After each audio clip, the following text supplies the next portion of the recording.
Hello friends, यदि आप whooping कफ यानी कुकुर खांसी से परेशान हैं, आपको भोंभो टाइप की खांसी आती है, अंदर से ऐसी आवाज निकलती है, सरसराहट होती है और रात में जैसे आप सोने चलते हैं, तकिए पे सिर रखेंगे, वैसे आपको अचानक से खूब खांसी आने लग जाएगी, आपको आराम नहीं मिलेगा।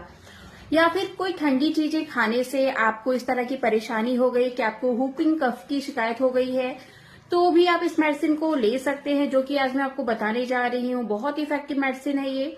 इसका नाम है ड्रोसेरा। इसको 30 पोटेंसी में ले, 2 बूंद सुबह 2 बूंद शाम। बहुत ही इफेक्टिव होम्योपैथिक मेडिसिन है। इसको आप जरूर यूज कर सकते हैं अगर आपको इस तरह की कोई परेशानी है तो यदि यह वीडियो इन्फॉर्मेटिव रहा हो तो इसको लाइक जरूर करें। साथ ही साथ यदि आप मेरे चैनल पर नए हैं तो इसको सब्सक्राइब करना बिल्कुल भी ना भूलें। Thank you.